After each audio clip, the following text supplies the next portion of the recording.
All right. It's coming up on at 7 o'clock, top of the hour. And right now we're heading over to Dean Grimes. Dean is be doing a demonstration for us this evening. And if you choose to be part of it, here he is. There he is. Let me ask you something before we get cranked up, folks. We're going to mute all the audio in just a moment. If you have a question or a comment or whatever about Dean's turning, feel free to ask it. But if you would, please let him finish the demo, and then let's jump on it. And remember, I know but guarantee I would do that, but no, that doesn't happen. We don't have a but label here either. We're looking at what Dean does, his technique. Watch his technique now, his art, and from soup to nuts, what Dean Grimes will do to us. And right now, I'm going to mute you all out. Dean, you're going to have to pop back in. I'm going to mute it and come on back, unmute yourself, and we're with you.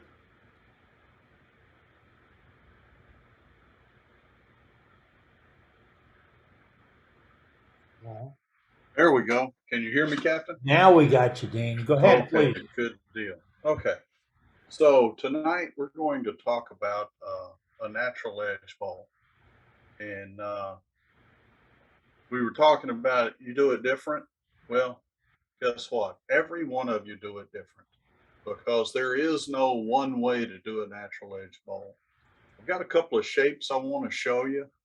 And then I want to talk to you about how I mount it on the lathe. And then we're going to get busy. We're going to get this turned into a natural edge bowl and see what we end up with. So this is an example of a very shallow bowl. And there's nothing that says there's anything wrong with that. It makes a nice little platter. And most of what you see tonight is going to be either a defective piece or a piece that's not finished yet. Why would that be? Because by the time I get them finished, they're sold. I can't keep them. Going from that extreme to a couple of, compared to their size, very deep ones. And then again, no finish on these.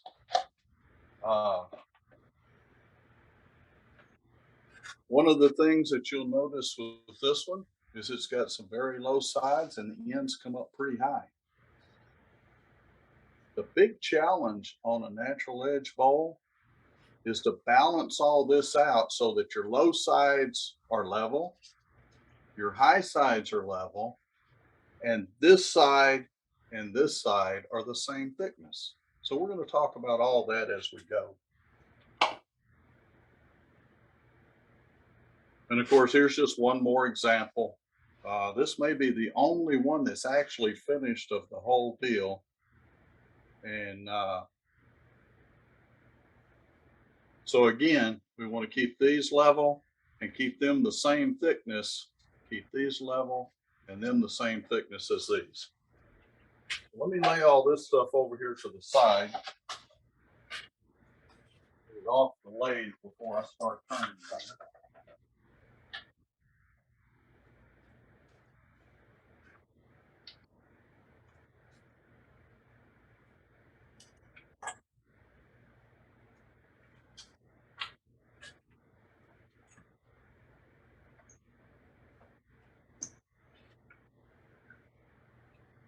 So I'm going to switch the view just a little bit here, and hopefully we can see this. When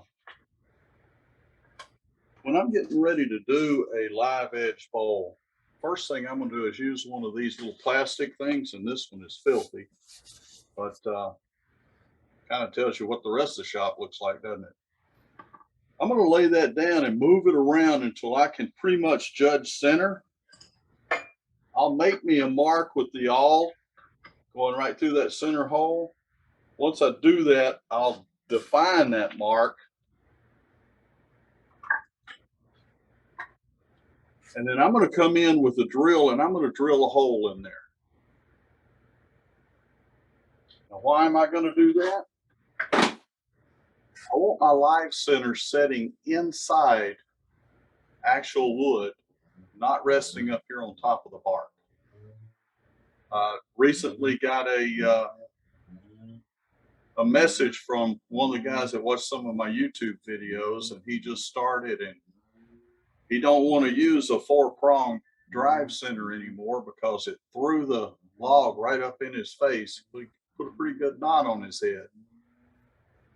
If he had drilled that hole in there, then it can't escape. And especially with green wood, you got to keep tightening that thing up.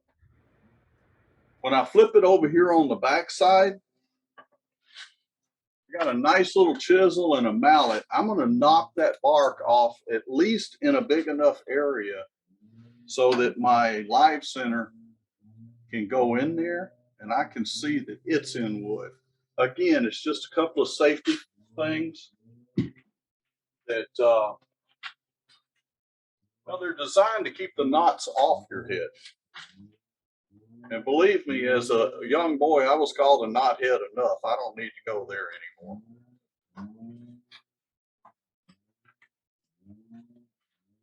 So what we're going to do, we're going to go ahead and start turning this. I'm going to shape the outside, and we may stop a couple of times and move this around, with the whole reason being to get all four, or the outside 2 level and the inside 2 level.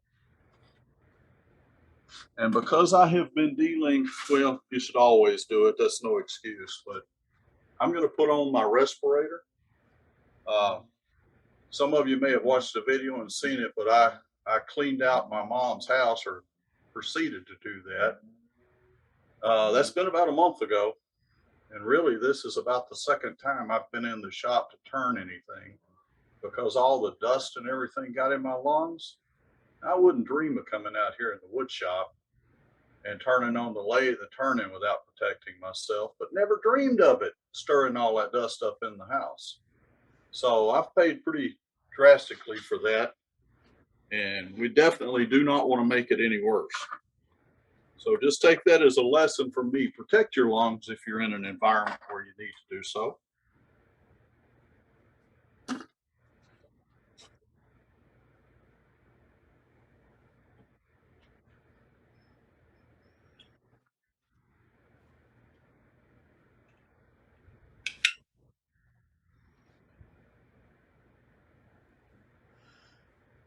So far, Dean, your audio's working great. Fantastic. How's it sound now, Pat? A little bit low, but it ain't all right. A little bit low. I kind of thought it might, but we'll deal with that.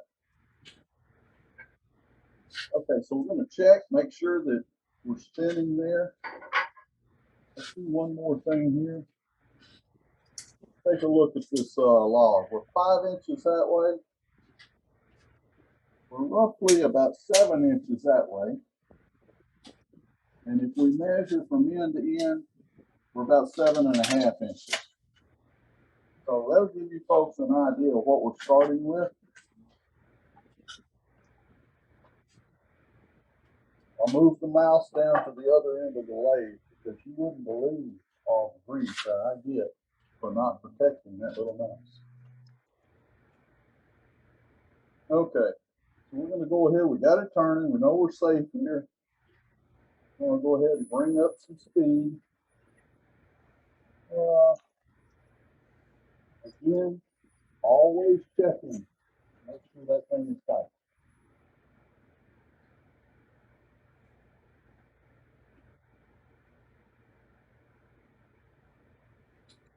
Yeah, we're just going to come in. We're going to start shaping the ball. And I don't know about you folks, but I like to do this left-handed.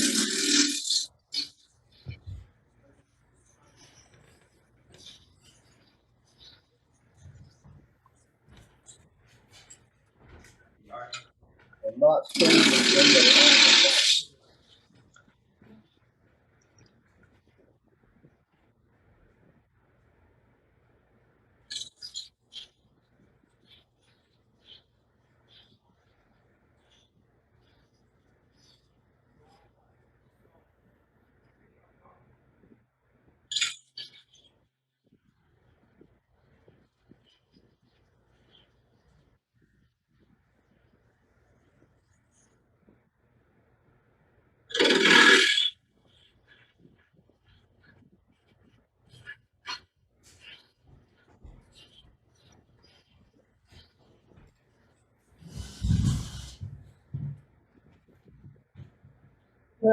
careful when you're pushing through here, or you will push that bark off. So that was a 3/4 inch bolt out.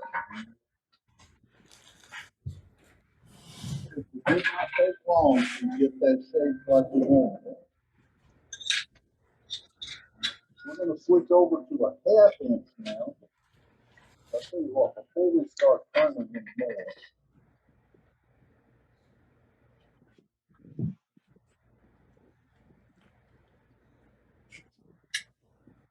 you guys ever notice how pencils have a way of walking off?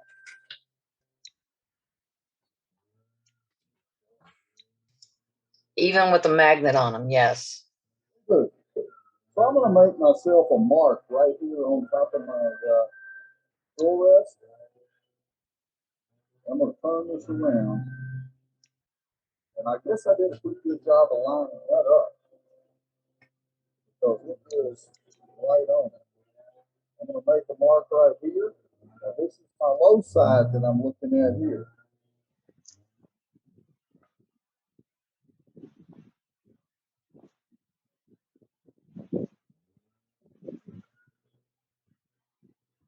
Okay, I want to show you guys. That's where my mark lines up on this side. That's where my mark lines up on that side. So what we're going to do is we're going to back off the tailstock just a little bit.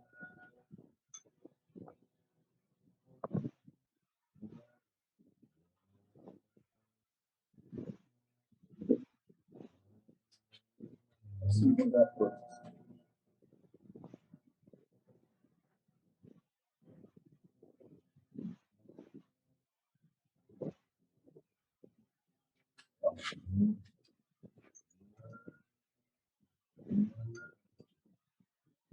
Moved it in the right direction, that might help.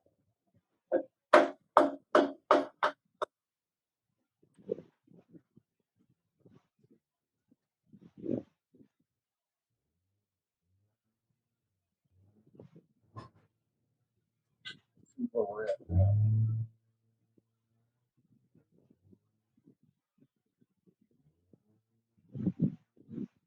We need to go just a little bit more.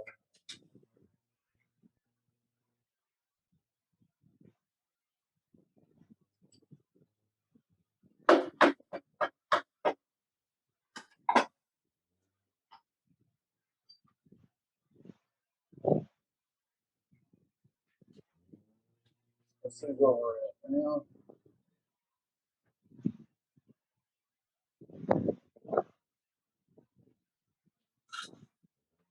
Looks pretty close. Go ahead and make us a mark here.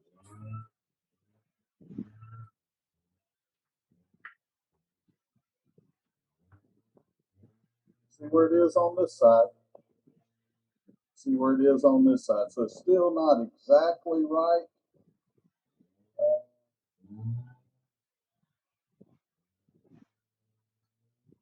But we're within about 1/8 of an inch there. I don't know with that spur sticking in there, we're going to get it much closer than that.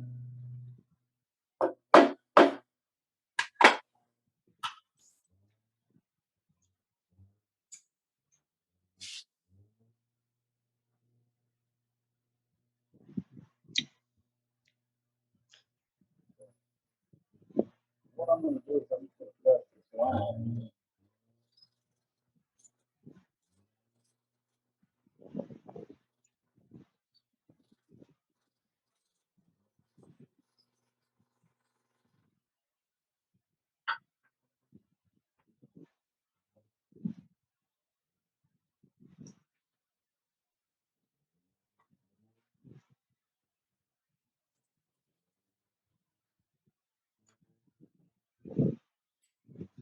Okay, you see where we're at there and where we're at there. So we're within a 1/16 of an inch. Is that close enough, Captain? Close enough. Good deal. All right, so we were taking some pretty heavy cuts there. We're gonna drop down to a 1/2 inch bowl gouge. We don't need quite as heavy a cut now. We got it round, and we're gonna be catching some air here So we're gonna go ahead and finish the shape here.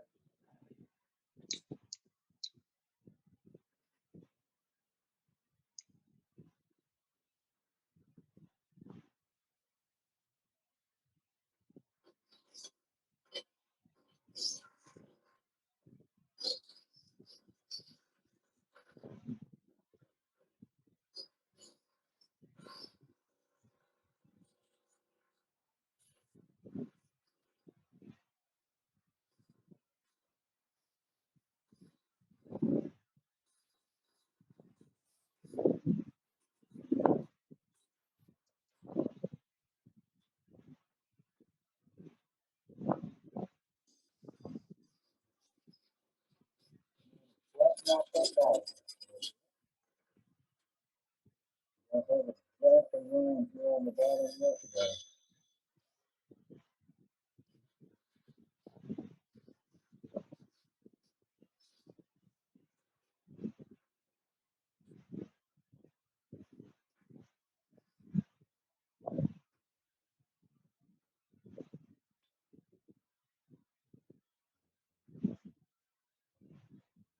Okay, so this will be a fairly deep ball,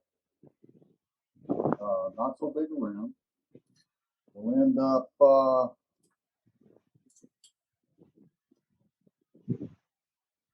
roughly probably about 5.5 inches across.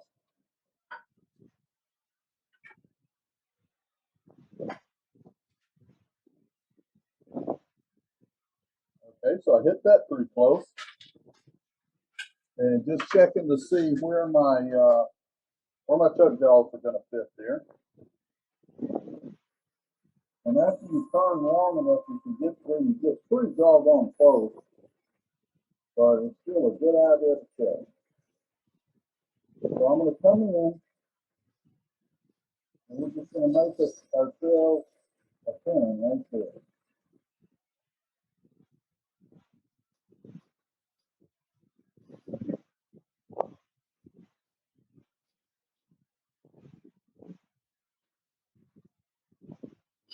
Clean this up just a little bit so that doesn't give us trouble.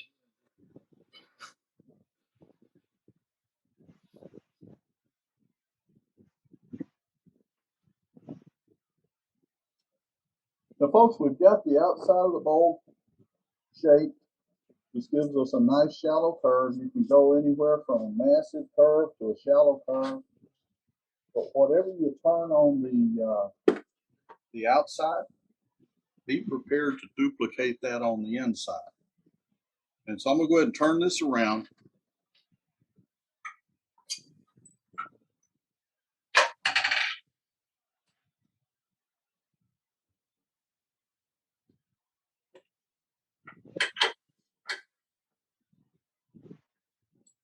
Some of you may be questioning why there's not a big dovetail on that tenon.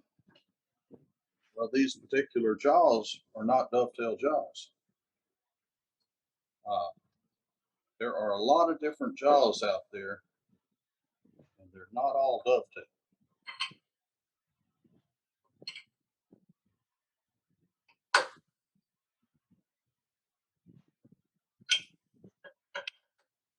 One of the things that I would suggest with green wood is that you tighten it down pretty good, and don't forget it. You need to come back and check that again.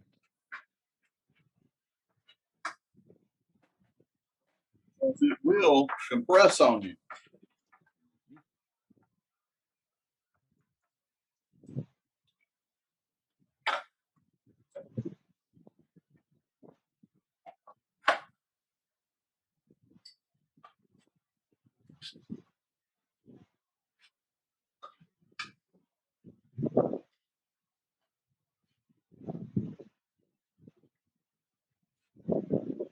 Some of you may be asking about why I didn't use CA glue on this bark yet.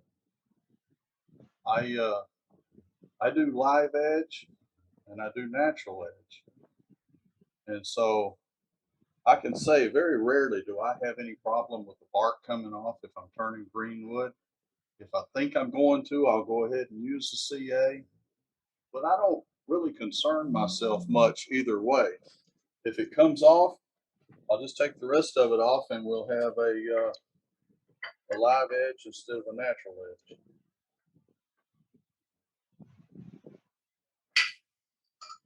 You want to make sure where your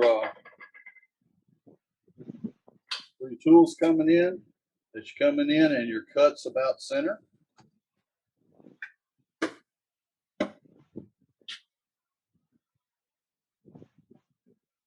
Just put that on the chucks. We're going to slow the lathe back down, and we're going to bring up the speed slowly.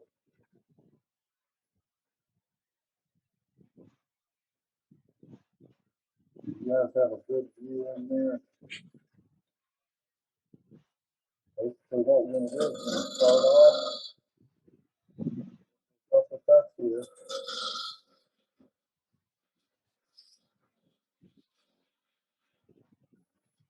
Not going real deep.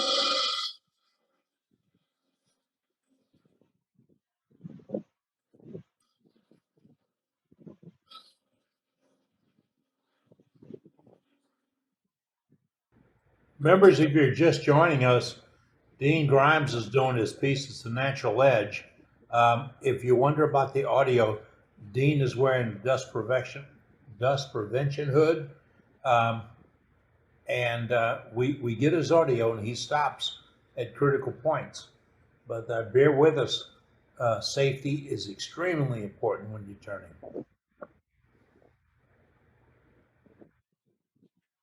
Okay, one of the things I want to talk about too is this one is fairly close to the same.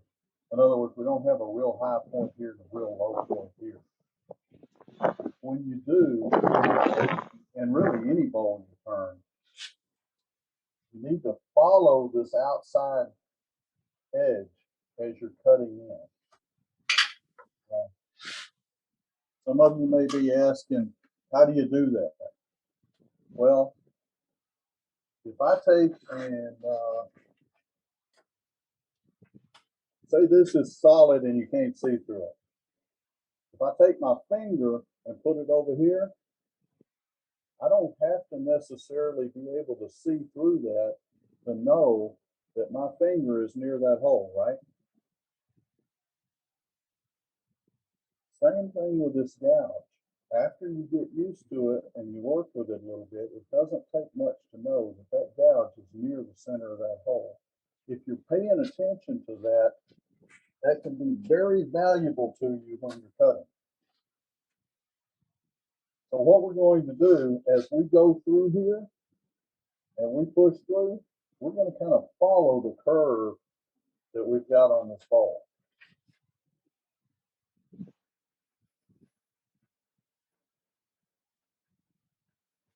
You'll notice we're not real deep here. We'll come back and we'll take that out and go a little bit deeper. Looking at this, I've probably got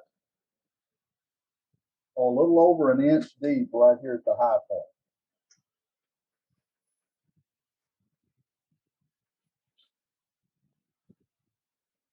We're going to come right in.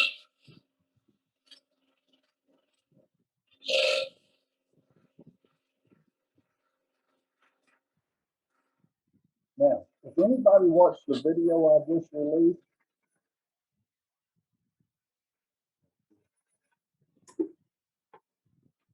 if anybody watched the video that I just released on when to sharpen your tool or how often you sharpen your bowl gouge, does this one need to be sharpened now? Yeah, I think so. Yeah. So let's put it away because I'm going to be sanding this surface. So rather than sharpen, I'm just going to grab another tool that just happens to be the same grind, the same cut, a different handle, different tool. And let's go ahead and make that cut.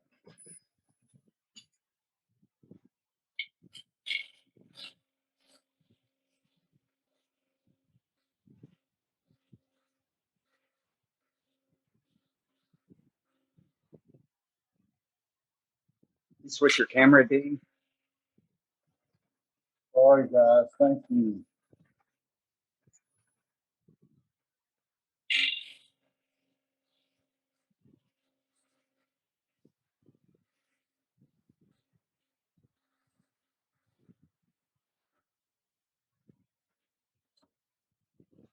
Now, normally when you're cutting that portion right there, you're gonna get tear out. When you hit around on that end grain, you're gonna get some significant tear out.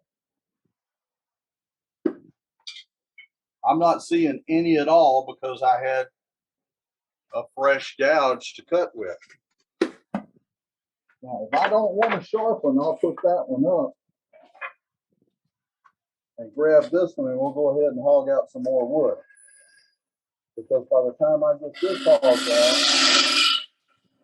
you know what? Let's be smart. I'm having to push way too hard to cut on that. I'll stop and sharpen if I need to, but I'm not going to have to sit there and push that hard. Because honestly, folks, that's where you get hurt. That's where accidents happen. You sharpen and you start having to really push on that tool.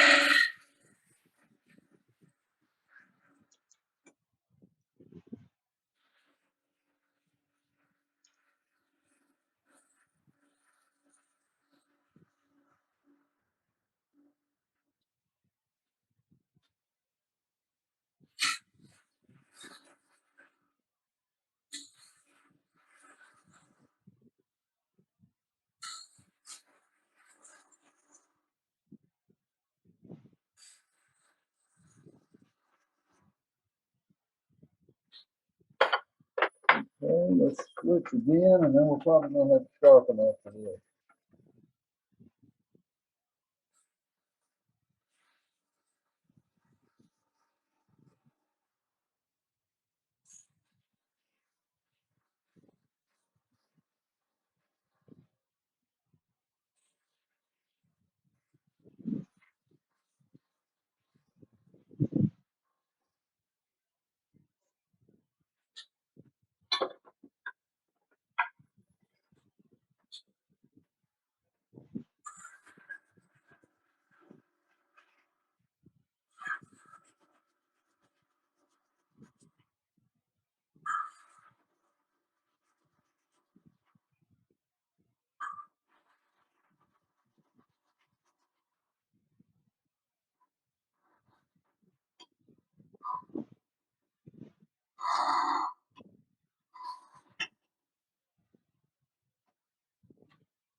Get some of those shavings out of there.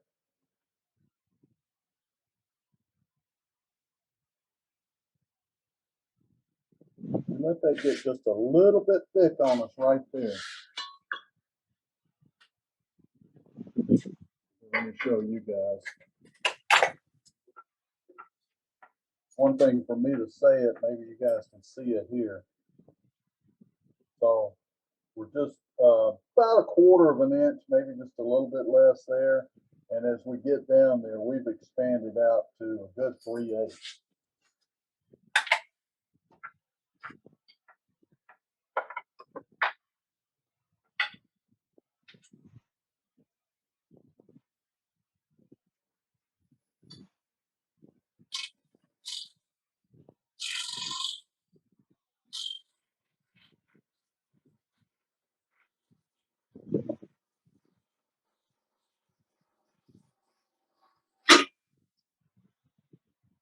Go too far, folks, you can get a catch. Don't want to do that.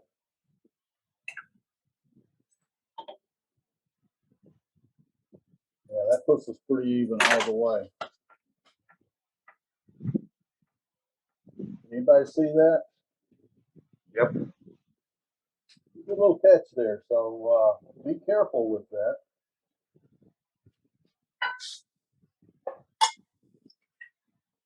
We're extending a little further out over the tool rest, and even though I would prefer to cut that with a 1/2 inch, I'm going to go ahead and move to a 5/8 inch gouge.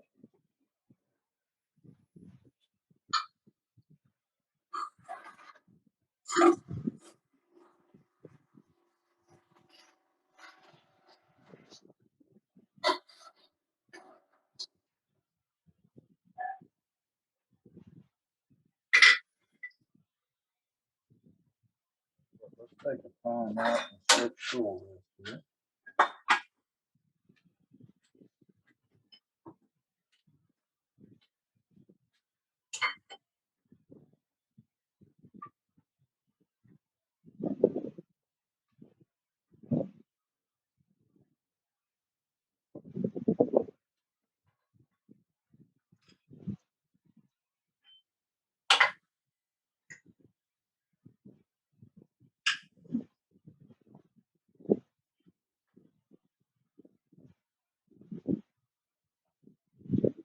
Another thing, and I'm doing it here, but you guys don't do it. When you're turning, take your lathe tools off the lathe bed. Last thing you want them is them embedded into your foot.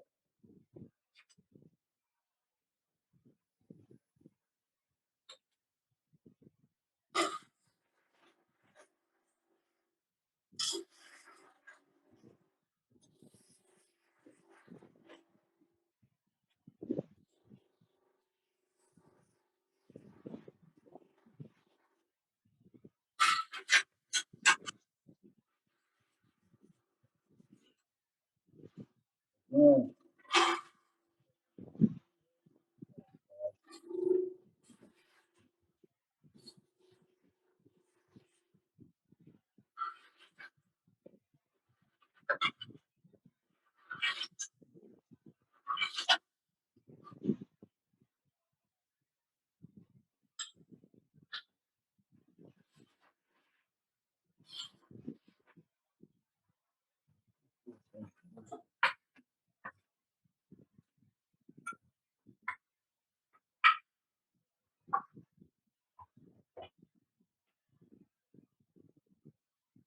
Does that help y'all to see in there better? Sure. Okay. Take your time, Dean.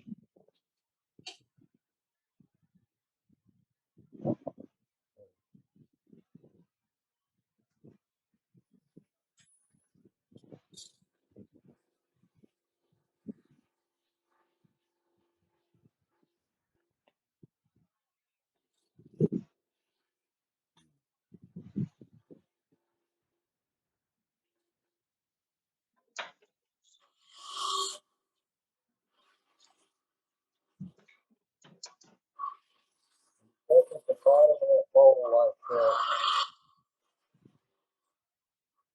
And see you taking light cut. Because you're way out over that tool rest on one this deep.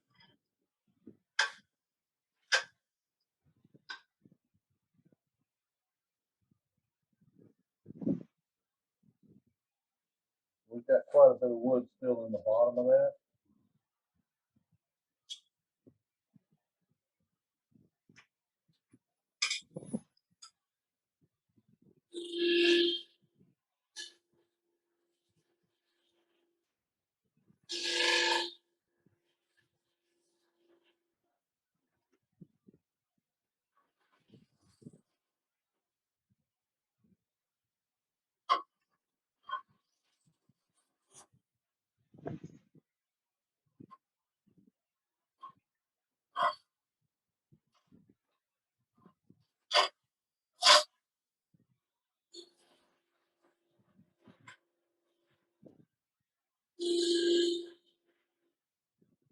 Okay, let's take one more look at this. See where we're at here.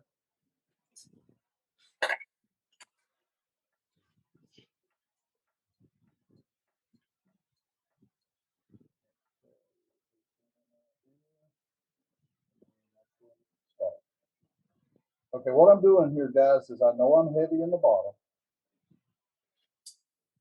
I just want to know where I need to start the taper coming down.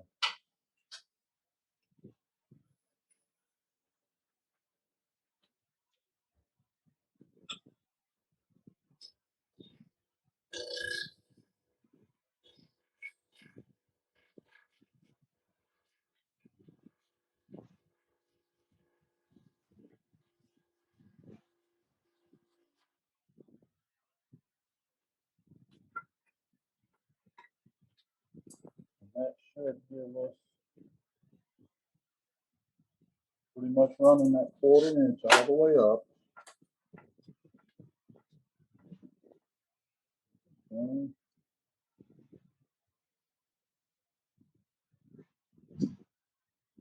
That's deceptive there. It looks like I'm deeper than that.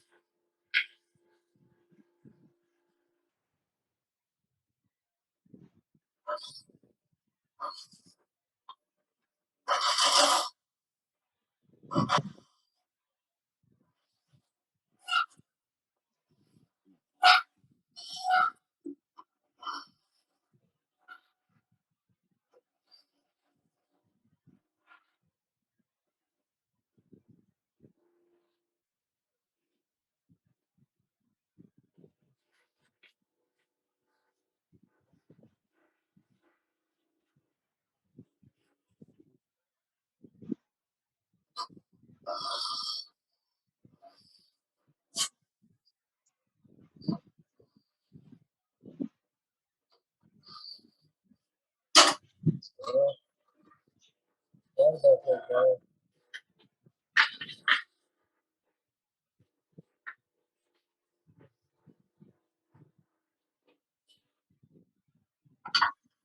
See where we're at one more time here.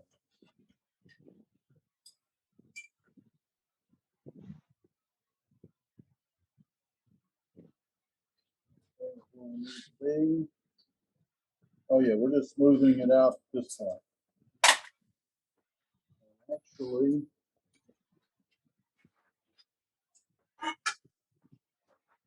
I don't use this tool a whole lot, but when I get on one this deep,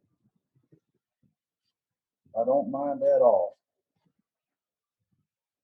I'm gonna raise the tool rest up a little bit, make sure we're still spinning. I'll check this so that I know that I'm coming, I've got the back of the handle up.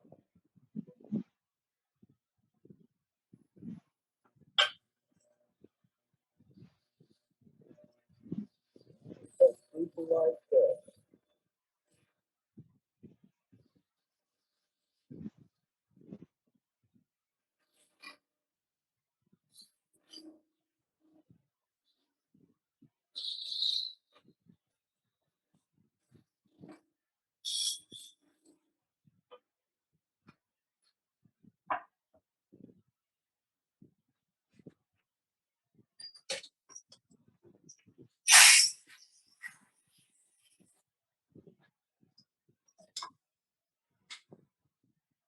Okay, folks, let's do one more check before we,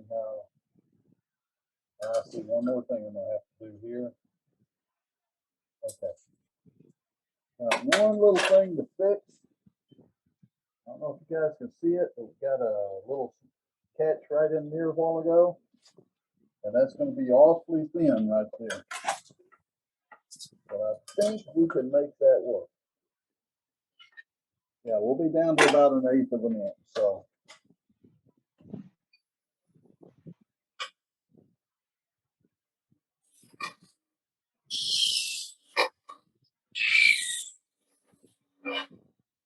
And guys, notice where my hand is. It is on the back side of the tool.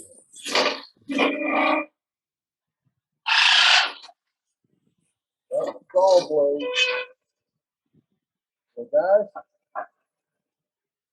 I probably should have stopped while I was ahead.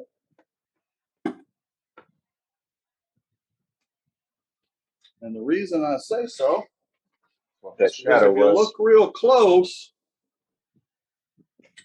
it goes all the way through. And I did that on purpose so you guys could see how thick it is. Right.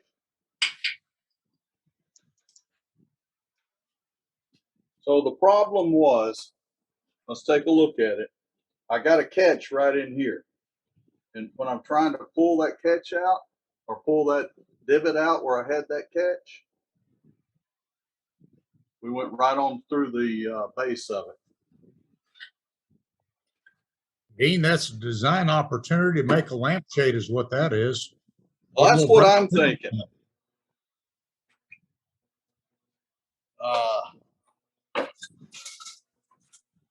Do a good demo, Dean. So guys, let me say something here real quick. I don't care whether you've been turning a year, 6 months, or 20 years. This is going to happen sooner or later. And there is no shame in it. Okay.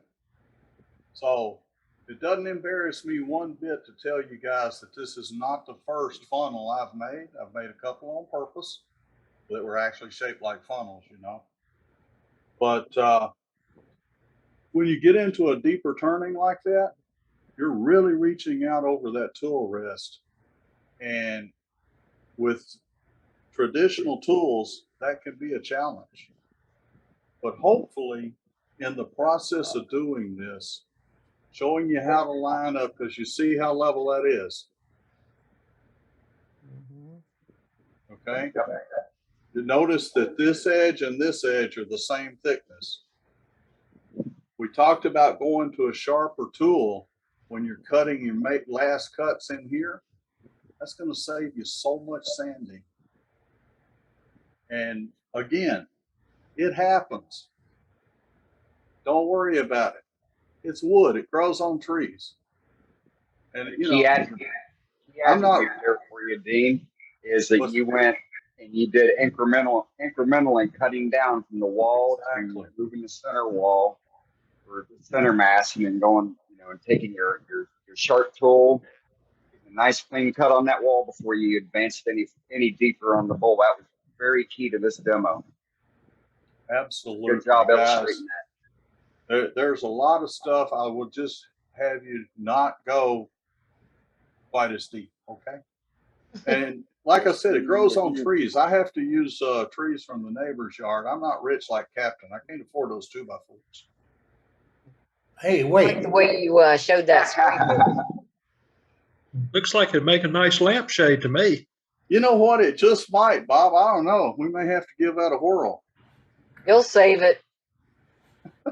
Make something else. You'll save it. Hey, gang, I thought we agreed not to talk about my 2x4s from Ronnie's yard. Come on. Oh, okay. All right. So you stole those from the other rich guy on the call, huh? He's burning. He's not turning. I just went over and got what he was.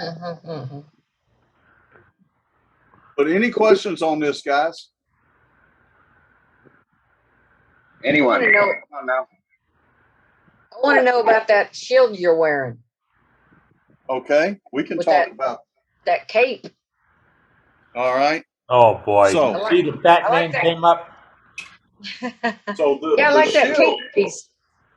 the shield here, not to advertise for them or anything, but it's a 3M product.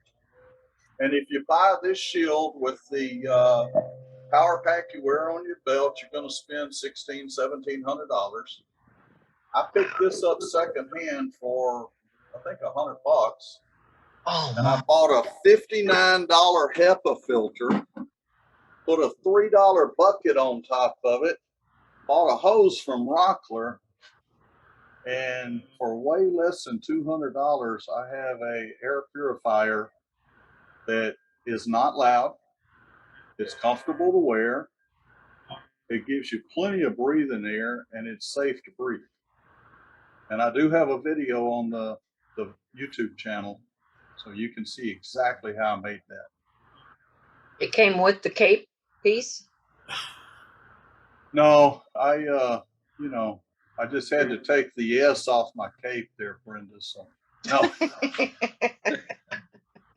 no, this hood is designed for painters, so therefore it has the thing on it. Okay. I'm not real fond of that, and I've been threatening to cut it off or to try and see if they don't have another one. But one of the nice things about it is you don't get shavings down your shirt. Exactly what I was thinking. So it has Don't its like benefits. shavings down my shirt. But I will tell you, if you're going to get that and you're going to wear it, understand and know where all your loose clothing is. These sleeves, I'll be doing that while your lathe is on. And if you're going to wear that and you got that, don't be leaning out over that chuck or over your turning piece with that cloth hanging down there. We want to do what we do, have fun, and stay safe so we can continue to do it for a long time in the future, okay? Hey, Hey, Dane, Dan, now we're talking about safety. We have a question in the chat on how you would go about sanding the wings. Okay. So, for the most part, I do not sand these spinning. Up to right about here, you can sand it on the outside. I don't have a problem with that. When you get on the inside, I'm doing it with it sitting still. 90% of the sanding I do on that, the lathe is off. Hey, Dean, have you ever considered just putting the plug in there? I know most people don't want to do that, but you know, you could embellish or do something with the plug right in the bottom of that funnel. And I did one with a pedestal one time, and everybody thought it was great. And what I did is I just turned a pedestal out of darker wood, and then I textured the top of it and made it proud of the bottom. And so it looked like it was done that way on purpose. And I actually sold that in a show, and everybody came up and oohed and awed. And finally, I had a turner show up. He walked up and he goes, "Yeah, I know what you did there." Right. Just like I say, you'll save it. Yeah, there's always something you can do with it, or, you know, I probably save way more of that kind of stuff than what I should. I think, well, I can't see it from right here, but there's a piece of bark right there in the ceiling. I have foam insulated ceiling in my shop, and I turned the lathe on and reached to turn it down and turned it up instead, and the bark flew off and stuck in the ceiling. And a buddy of mine was over here, says, "You want me to get that down for you?" I said, "Nope, that's staying there forever." Constant reminder. So it's some of your mess ups and some of your, let's say, design opportunities can be some of the best learning you do. So, because next time you know not to do that, right? Any other questions? Nothing listed in chat. all right. Good deal. Well, guys, it has been a pleasure to turn for you tonight. Thank you so much for allowing me to do that. And if you get a chance, go to my YouTube channel, look at Dean's Woodworking, especially watch the one on how often I should sharpen my bowl gouge. I think you will be blown away by how fast it gets dull. Thanks, Dean. I love As watching soon as that you. gouge hits the wood. Thanks, Dean. Thank you, guys. Good demo, Dean. Thank you. Thank you, Dane. Thank you very much. It was great. Thanks, Dean. Thanks, Dean. Dean. Good demo, Dean.